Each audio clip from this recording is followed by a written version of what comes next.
सुप्रभात बच्चों। आज हम हिंदी लोक भर्ती 9वीं कक्षा से दूसरी इकाई कह कविराय का भाग 2 का अध्ययन करेंगे। पहले भाग में हमने गिरधर की कुंडलियों के 3 कुंडलियों का अध्ययन किया था। अब हम आगे की कुंडलियों का अध्ययन करेंगे। देखते हैं चौथी कुंडली। चौथी कुंडली में गिरधर जी कह रहे हैं, बिना विचारे जो करे सो पाछे पछताए, काम बिगाड़ो आपनो जग में होत हसाए। जग में होत हसाए, चित्त में चैन न आवे, खान पान सम्मान राग रंग मन ही न भावे।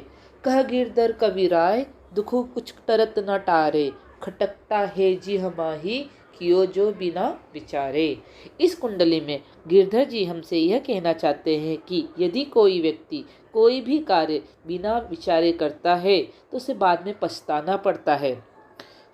पाछे पछताए मतलब बाद में पछताना पड़ेगा। अगर हम किसी भी कार्य का शुभारंभ बिना सोचे विचारे कर लेते हैं और वो अगर समय पे नहीं होता या जैसा हमने सोचा था वैसा नहीं होता है तो हमें बाद में पछताना पड़ता है, क्योंकि बिना विचार पूर्वक किया गया कोई भी काम ठीक से पूर्ण नहीं होता है। ऐसे में व्यक्ति अपना काम भी बिगाड़ता है और समाज में वह हंसी का पात्र भी बन जाता है। अर्थात उसका काम तो खराब होता ही है, साथ में लोग नाम भी रखते हैं कि पहले तो सोचे नहीं और इतना बड़ा लोन ले लिए, अब वो अपना लोन कैसे पूरा करेंगे। ऐसे बहुत सारे एग्जाम्पल हमारे जीवन में हमें दिखाई देते हैं, जिसके कारण उसका मन निराश रहता है, जिसके कारण मनुष्य क्या हो जाता है, एकदम निराश हो जाता है।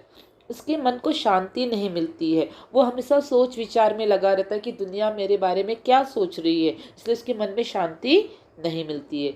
ऐसी स्थिति में खान पान सम्मान आदि किसी भी चीज़ में उसका मन नहीं लगता है। मतलब ना तो उसको अपने शरीर का ध्यान रहता है, ना ही तो अपने मन का ध्यान रहता है, ना ही तो अपने समाज में अपनी स्थिति का ही सम्मान का बिल्कुल ध्यान नहीं रहता। उसका किसी में भी मन नहीं लगता है, अर्थात उसे कुछ भी अच्छा नहीं लगता है।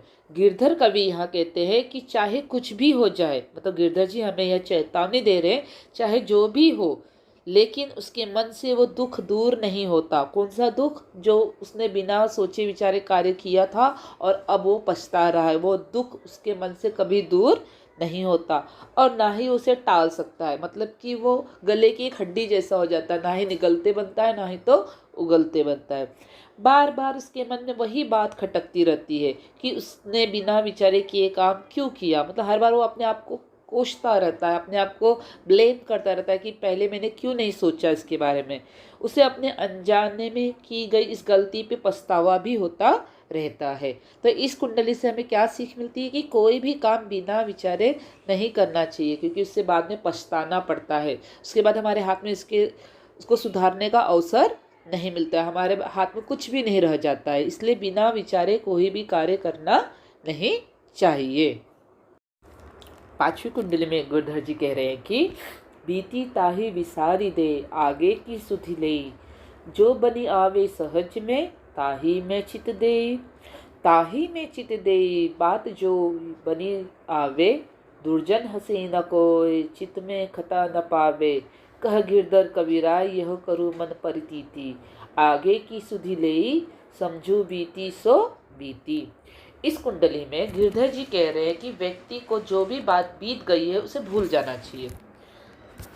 गिरधर जी क्या कह रहे हैं कि व्यक्ति के जीवन में यदि कोई बुरा समय आया हो तो उसे वो धीरे धीरे उसे भुला देना चाहिए। उसे सीख तो लेनी चाहिए पर हमेशा उसको अपने दिमाग में नहीं रखना चाहिए। धीरे धीरे उस बात को धीरे धीरे क्या करना चाहिए, भूल जाना चाहिए और आगे के बारे में सोचना चाहिए कि अब क्या करें। पहले जो गलतियां हो गई वो तो हो गई, पर उसको हम सुधारे कैसे, आगे के बारे में सोचना चाहिए। अर्थात व्यक्ति को बीते हुए समय की अपेक्षा आने वाले भविष्य को महत्व देना चाहिए। व्यक्ति के सामर्थ्य के अनुसार उससे जो हो सकता है उसी में अपना मन लगाना चाहिए। मतलब आज उसके पास उसकी स्थिति क्या है उसी के अनुसार उसे अपने कार्य को आगे बढ़ाना चाहिए। यदि व्यक्ति ऐसा करेगा तो वह अपने लक्ष्य में जरूर सफल हो जाएगा। उस समय कोई भी दुर्जन व्यक्ति उस पर हंसेगा नहीं और किसी गलती के लिए मन में पछतावा भी नहीं होगा। मतलब कि अगर इंसान भविष्य के बारे में सोचे कि हमें आगे अब कैसे अपनी रणनीति अपनानी है, किस प्रकार कार्य करना है, तो उस पर अब कोई हंसेगा नहीं और उसको बाद में पछताना भी नहीं पड़ेगा। अर्थात कि इंसान को भविष्य के बारे में सोचकर आज का कार्य करना चाहिए और जो पास्ट में हो गया उसे धीरे धीरे भूल जाना चाहिए। गिरधर कवि कहते हैं व्यक्ति को हमेशा अपने मन की सुननी चाहिए। मतलब कि कहते हैं ना, दिमाग और मन दोनों में संतुलन बनाए रखना चाहिए। पर अंत में हमारा मन जो कहता है, हमारा मन अगर कहता है ये कार्य सही है तो हमें से करना चाहिए। तो हमेशा मन की सुननी चाहिए, उससे सिर्फ आगे के बारे में ही सोचना चाहिए।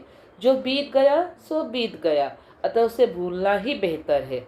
बीते हुए पलों के बारे में नहीं सोचना चाहिए कि बीते हुए पलों के बारे में अगर हम सोचते रहे तो आने वाला समय भी हमारा अच्छा नहीं होगा। आने वाला समय भी हम बीते हुए पलों को याद करके खराब कर सकते हैं। इसलिए बीते हुए पल को भूल जाना ही इसमें सबसे बड़ी समझदारी की बात यहाँ गिरधर जी ने कही है।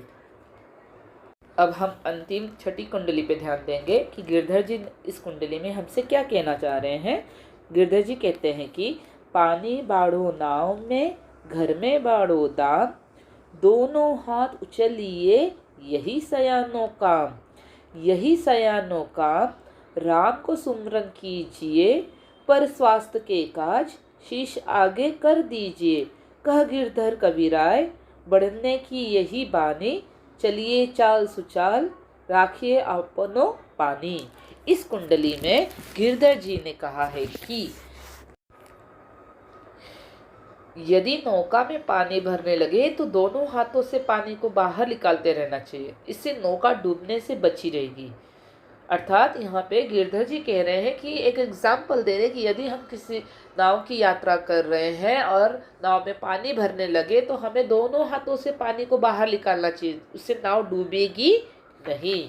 उसी प्रकार यदि घर में अधिक पैसा या धन हो तो निर्धनों और गरीबों में दान करना चाहिए। यहाँ पे गिरधर ने नाव का उदाहरण घर में जो पैसे होते हैं अधिक मात्रा में होने लगे तो उसकी तुलना की कि अगर नाव को डूबने से बचाना है तो हमें क्या करना है, नाव में जो पानी आ रहा है उसको धीरे धीरे बाहर निकालना है। उसी प्रकार यदि अपने में घमंड को कम करना है तो यदि हमारे पास बहुत अधिक पैसा हो जाए तो दोनों हाथों से हमें दान पुण्य भी करते रहना चाहिए। ऐसा करने से आपको यश और सम्मान मिलेगा और ईश्वर भी आप पर कृपा करेंगे। समझदार लोगों का यही कर्तव्य है, मतलब अच्छे लोगों का यही बड़ी बात है कि वो दान पुण्य भी करते हैं। अगर ईश्वर ने उन्हें ऐश्वर्य दिया है, धन संपत्ति दिया है, तो वो उसमें घमंड नहीं करते हैं, वो उसके साथ साथ गरीब लोगों की मदद भी करते हैं। समझदार व्यक्तियों को भगवान का स्मरण करते हुए परोपकार या दूसरों की भलाई के लिए अपना जीवन समर्पित कर देना चाहिए। एक हिंदी में सुविचार है कि मानव सेवा ही ईश्वर सेवा है। मतलब अगर आप मानव सेवा करोगे तो वो एक ईश्वर सेवा के समान होती है। तो उसी प्रकार अगर आपके पास बहुत धन दौलत आ जाता है तो आप अगर दान पुण्य करते हो, गरीबों की मदद करते हो, तो वो भी एक प्रकार का ईश्वर सेवा ही होती है। दूसरों की सहायता के लिए हमेशा आगे रहना चाहिए। इस प्रकार गिरधर कविराय जी कहते हैं कि विद्वानों का ऐसा ही कहना है कि अच्छा काम करते हुए आगे बढ़ना चाहिए और अपना सम्मान बनाए रखना चाहिए। अर्थात जो लोग अच्छे कर्म करते हैं उनका सम्मान एवं यश सदैव बना रहता है। यहाँ पे गिरधर जी कह रहे हैं कि यदि लोग दूसरों की मदद करते हैं तो लोग उनकी भी मदद करते हैं और समाज में उनकी स्थिति, उनका सम्मान हमेशा बना रहता है। मुझे उम्मीद है यह सभी कुंडलियाँ आप लोगों को अच्छी तरह से समझ में आई है। इसके शब्दार्थ और भावार्थ आपको हिंदी नोटबुक में लिखना है। धन्यवाद।